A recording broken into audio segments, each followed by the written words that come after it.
Anyway, I'm back for some more reviews of some of the new 52. Earlier last week, I picked up Stormwatch because they had plenty of issues there.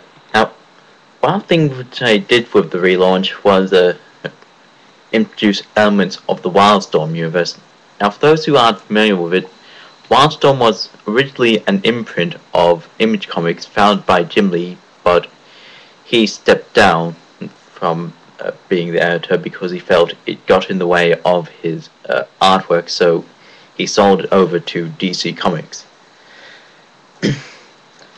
And the reason, the explanation as to why the Wildstorm universe had been merged with the DC universe is that timelines had been merged, and one of those timelines is the Wildstorm universe. Anyway, Stormwatch. Now, I've read a few issues of the original Stormwatch series, and I didn't know that there was a spaceship, base, whatever, until I got a second opinion by buying another issue. As for the cast, it doesn't seem to bear much resemblance to any of the cast of the original Stormwatch, as far as I've read anyway. One member that definitely wasn't there is Martian Manhunter, who was introduced as to give an appeal to those who weren't familiar with the Wildstorm universe. Anyway, another notable change is that instead of fighting global threats like terrorists, they're fighting aliens, and in fact their group has been around for years. See, that dates back to medieval ages, where we see Etrigan and the Roman times.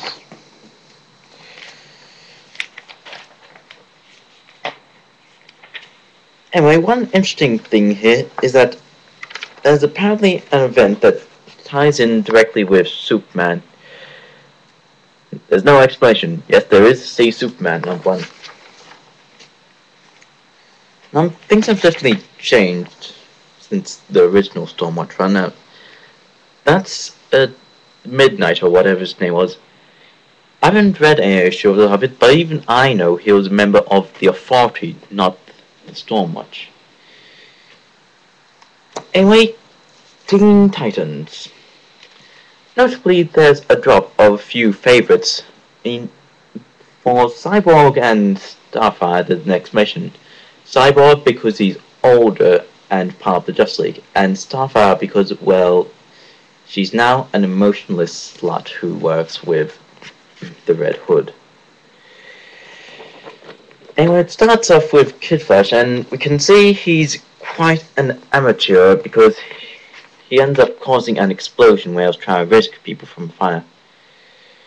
Anyway, Tim Drake, who's now Red Robin, and might add, his costume is a lot cooler now with the wings. I was disappointed by Damien as Robin because on the cover his cape looked very feathery, but in the internal artwork it turned out not to be. But in here his cape is feathery. Now here we see Wonder Girl, who looks nothing like what she originally looked like. Originally she looked like she wore jeans and a tank top that kind of looked like a Wonder Woman's costume. Now, Red Robin hasn't actually started the team yet, so I imagine he'll be taking a similar turn as to Justice League and Birds of Prey, where they slowly start to recruit members through the first storyline. Superman. I bought it because it tied in directly with Stormwatch, as I mentioned earlier, but only briefly. Yeah, that appears in Stormwatch as well.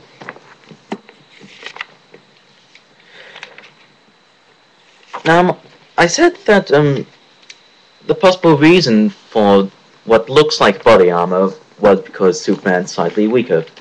But in the internal artwork, it starts to look more like cloth, so maybe it's not body armor. So anyway, that's all I really have to say about that. Now, the Flash. The reason I got it was because I was interested to see whether the Flash retained any of the memories from Flashpoint or events before that, because he's the only one who makes it into the new DC universe. However, throughout the events of Flashpoint, he was starting to lose his memory of his original timeline, and they started to become replaced with the timeline which he was stuck in. So, anyway, it has the watercolors of the previous launch of Flash, which I really liked. By the way, there seems to be no mention of the events of Flashpoint, so maybe he has forgotten everything from before the timelines got merged. Aquaman. Now let me just say, the reason I got it was because I want to give the poor guy a chance. I mean, he's one of the least popular superheroes amongst comic book readers. Anyway, it starts off really well. You see this really dark looking sea creature. It's gonna be good. Anyway, one interesting thing happens is that Aquaman actually does some street crime fighting. So, really, it's telling the reader that Aquaman's not just limited to fighting in the sea.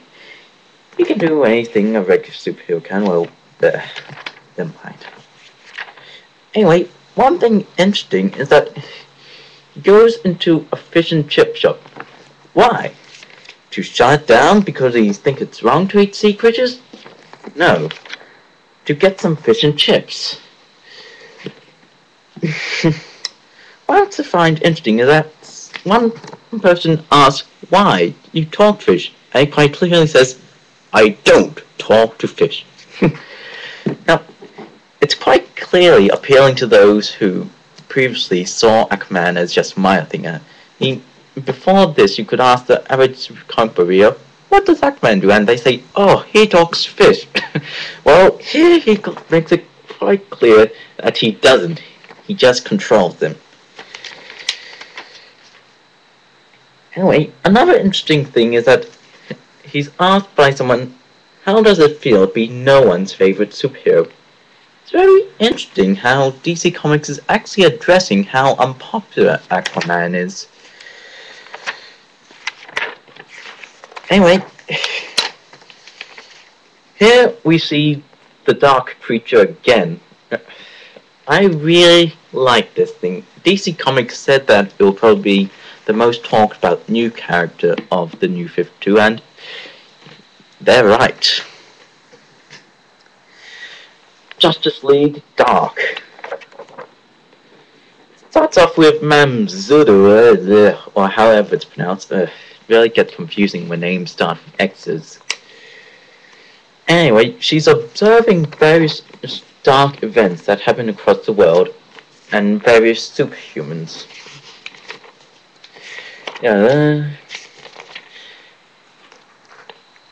All these mysterious events are happening because Enchantress has gone mad. Now, we get a shot of 3 of the Justice League: Wonder Woman, Superman, and Cyborg. What happened to her pad? They were a lot longer than that. If they're going to redesign her costume, they should at least keep it consistent. Anyway, lots of teeth come showering at them, and Superman blocks them like this, in a similar fashion to Wonder Woman would. The fact that that's his natural impulse shows that maybe he is weaker, and maybe that is armor. However, Cyborg mentioned that it's just wrong that anything should be able to cut Superman. Now anyway, sorry. Yes. We see John Constantine.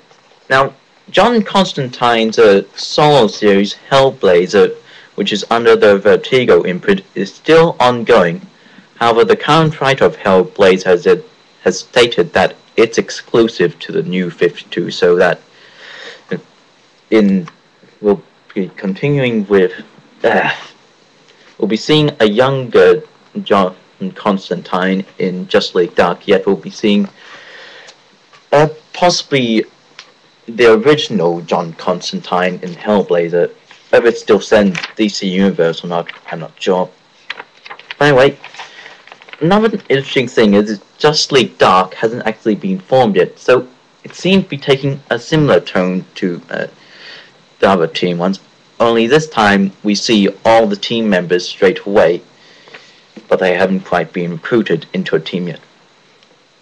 So anyway, unfortunately I wasn't able to get an issue of Batman The Dark Knight, which I was hoping to get because I said I'd be getting all the Batman ones, and because that was one of my favorite comics before the new 52, but it will be in this week, so I'll probably also get an issue of Savage Hawkman because my comic book shop got plenty of those.